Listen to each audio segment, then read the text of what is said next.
sama-sama tayong magiging saksi.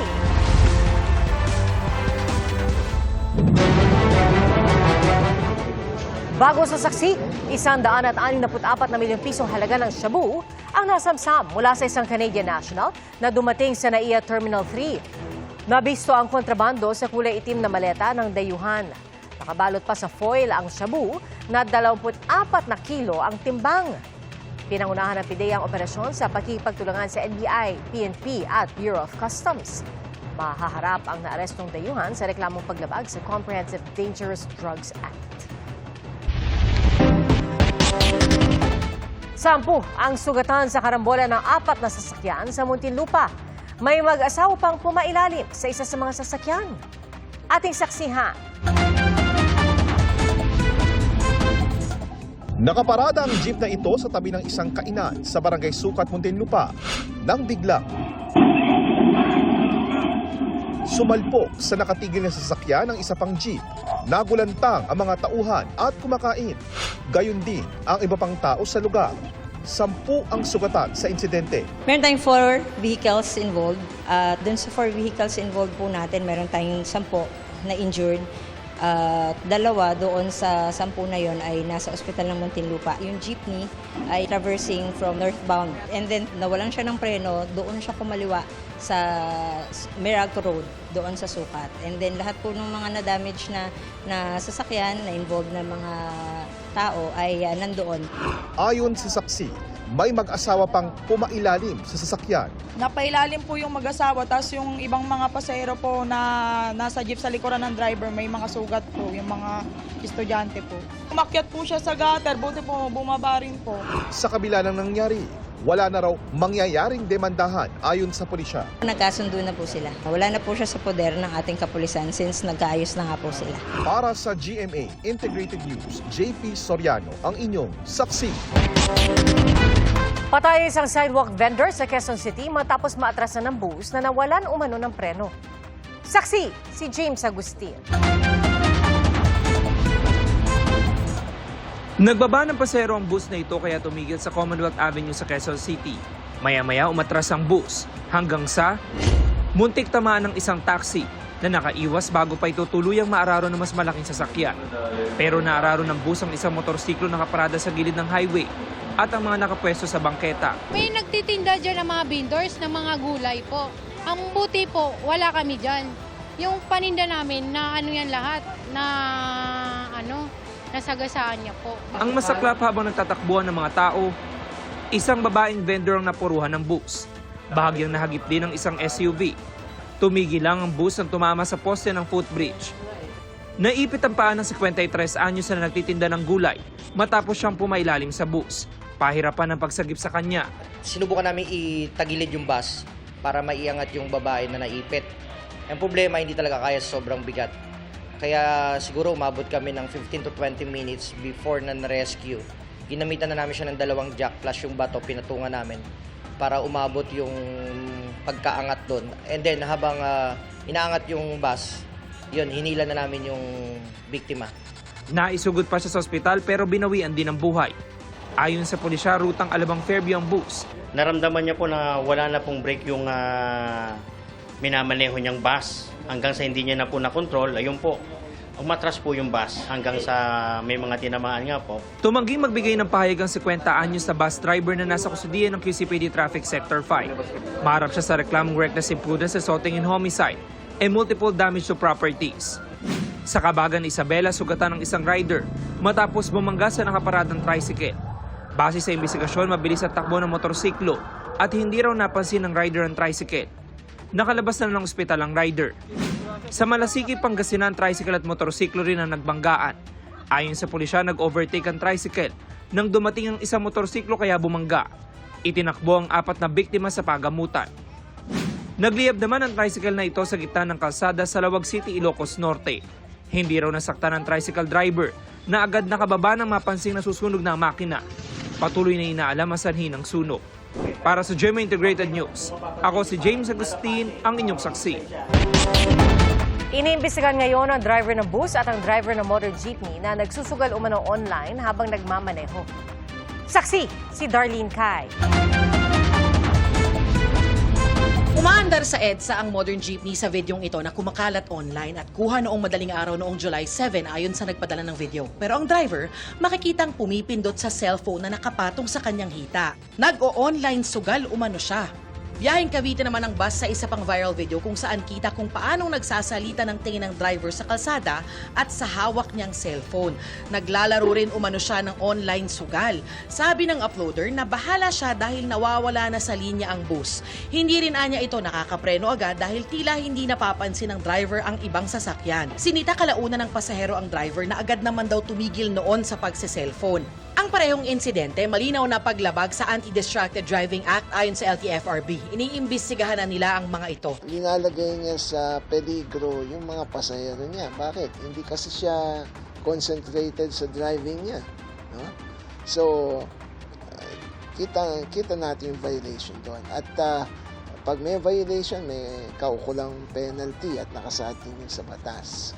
Ang Land Transportation Office naman, sinuspindi na ang lisensya ng bus driver. Sa isang pahayag, sinabi ni LTO Chief Attorney Greg Pua Jr. na tila malala ng pagka-addict sa online sugal dahil umabot na sa puntong nilagay niya sa alanganin ang kaligtasan ng mga pasahero. Hindi raw ito palalagpasin ng LTO. Bukod sa anti-distracted driving, mahaharap ang bus driver sa reklamong paglabag sa Land Transportation and Traffic Code dahil sa reckless driving. Pinagpapaliwanag din ng LTO ang Kirstine Joyce Transport kung bakit hindi ito dapat parusahan sa pagkuha ng anilay reckless driver. Tumanggi magpaunlak ng parehang Kirstine Joyce Transport. Sabi ng kinatawan nila sa GMA Integrated News, sinuspindi na nila ang driver na sangkot sa insidente. Maglalabas din ng show cause order ng LTFRB laban sa operator ng modern jeepney driver na nakunang nagse-cellphone din habang nagmamaneho. Naghihintay pa ang GMA Integrated News ng karagdagang detalye mula sa LTO tungkol sa aksyong gagawin nila sa insidenteng yan. Ayon sa isang support group, maaring may turing na gambling addiction ang ipinakita ng dalawang driver na nakuna ng video. Nasa compulsive gambler category na siya. So, malamang may addiction na siya regarding this matter. Bukas daw ang kanilang organisasyon na tumulong sa mga nalululong sa online sugal. At kung naiisip niyo naman na may pag-asa pa ba, makakatigil pa ba ako? Yes! Ang isang grupo ng mga abogado nananawagan ng pag-amyenda sa Anti-Distracted Driving Act para magkaroon ng mas matinding parusa gaya ng pagkakakulong sa mga lalabag na driver ng mga pampublikong sasakyan. Ayon sa grupo, malaki ang panganib na dulot kapag ang isang PUV driver ang nagpabaya o nawala ng focus dahil sa dami ng buhay na apektado kabilang ang mga pasahero. Sa ngayon, iba't ibang halaga ng multa at suspensyon o di kaya pagbawi ng kanilang driver's license ang ipinapataw na parusa. Depende kung pang ilan na ang paglabag. May mahigpit na bilin ang LTFRB. Unless yan ay for emergency purpose, ay iwasan po natin dahil kapag gumagamit po tayo ng cellphone while driving, na hahati yung concentration natin sa pagmamaneho. The mere fact that it poses already danger to your passengers ay violation na. Para sa GMA Integrated News, ako si Darlene Kayang, inyong saksi. Tugma ang fingerprint ng isa sa 3 suspect sa pagpatay sa isang TNVS driver sa fingerprint na nakuha sa isang bote na naiwan sa sasakyan ng biktima. Saksi, si John Consulta.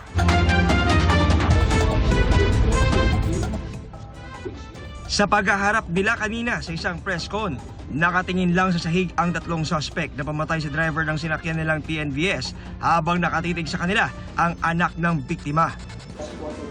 Sa press conference ng NBI, idinitali nila ang mga tinamong sugat ng TNVS driver na nauwi sa kanyang malagim na kamatayan. Ang nakalagay natin dun sa autopsy report is 2 stab wounds. Yun lang po yung confirmed.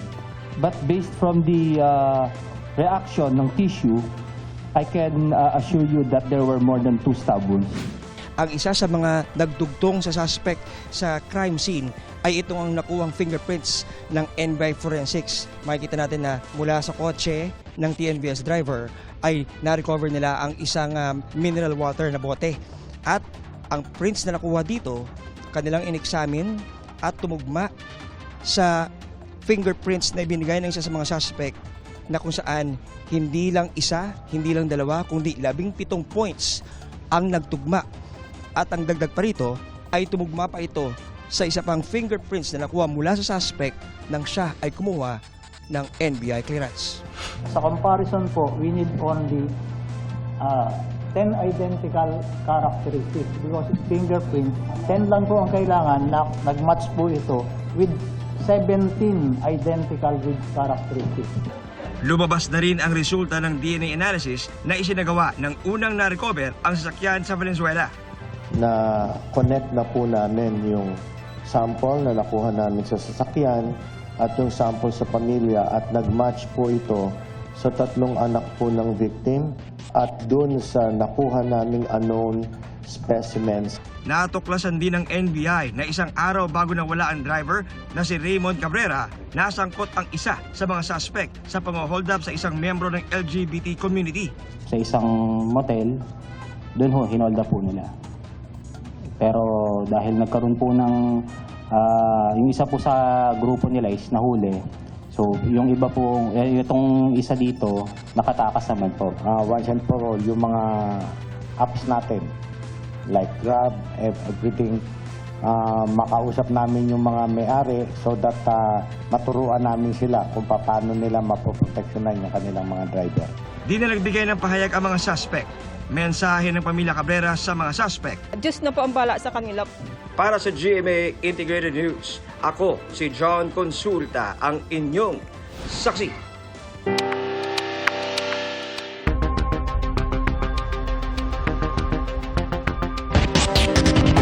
Kinumpirma ng Philippine National Police na buto ng mga tao ang ilang na-recover mula sa Taal Lake. May mga kaanak na mga nawawalang sabungero na nagbigay ng DNA samples para maikumpara sa mga buto. Saksi, si Rafi Tima. Ika-5 araw na ng search and retrieval operation sa Taal Lake para sa paghanap sa mga nawawalang sabungero.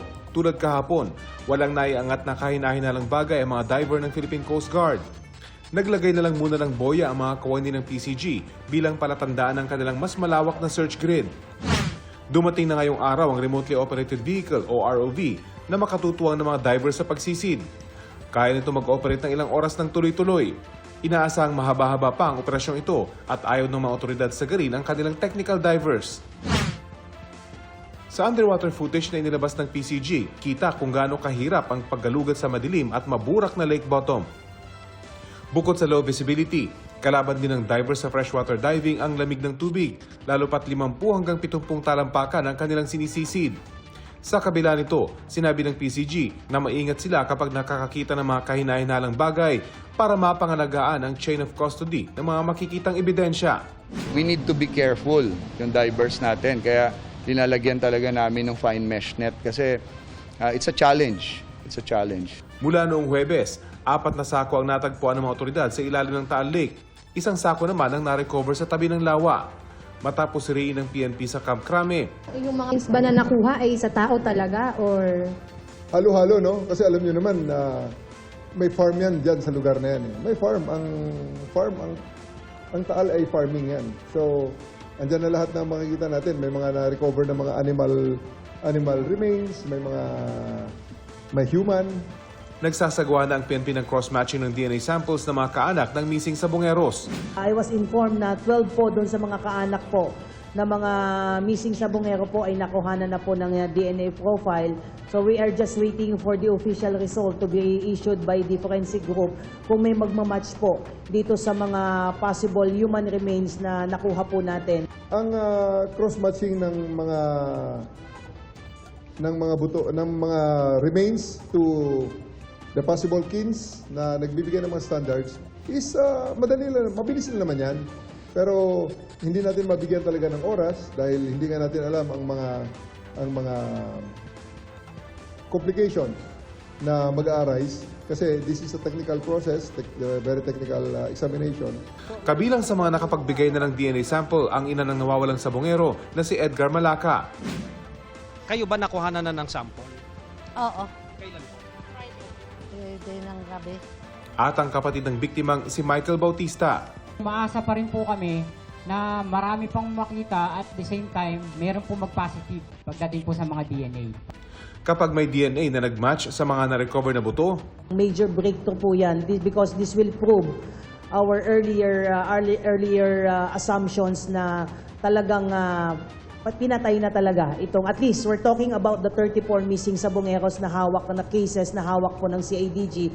Dahil sa na-recover ng mga sakong naglalaman ng mga buto, tumitibay raw ang case build-up ng Department of Justice kaugnay ng mga nawawalang sabongero. We're going about the narration of Patidongan in the moves that we are asking the authorities, meaning the Coast Guard and the Navy, to search. Mukhang nakasanayan na ang magtapon talaga ron. It has already become a place to dispose of human remains. Hihintayin daw nila ang resulta ng forensic examination sa mga buto at sa DNA matching sa mga kaanak na mga nawawala. Ipinagkibit-balikat naman ni Remulla ang mga lumalabas sa social media na umunoy tanim sako kasunod ng pagkakadiskubre ng mga ito sa Taal Lake. Wala, ano yan, kalokohan yan. Alam mo yan, this country is full of politics and troll farms that they always want to spoil whatever good things that we can do as a country. Tinanong naman si Remulla kung mula sa mga umatras noon ng mga kaanak ng mga nawawalang sabongero ang nagpahiwatig ng muling pagnanais na ituloy ang mga kaso. Di man ito direktang sinagot ng kalihim, sabi niya. The state is the interested party here. Kaya wag natin sasabihin na porke may pamilyang tumahimik, hindi na kakasuhan tungkol sa kamag-anak nila. Hindi po. This is the interest of the state and this is the interest of the people of the Philippines. Para sa GMA Integrated News, ako si Rafi Tima, ang inyong saksi. Mga kapuso, maging una sa saksi. Mag-subscribe sa GMA Integrated News sa YouTube para sa iba't ibang balita.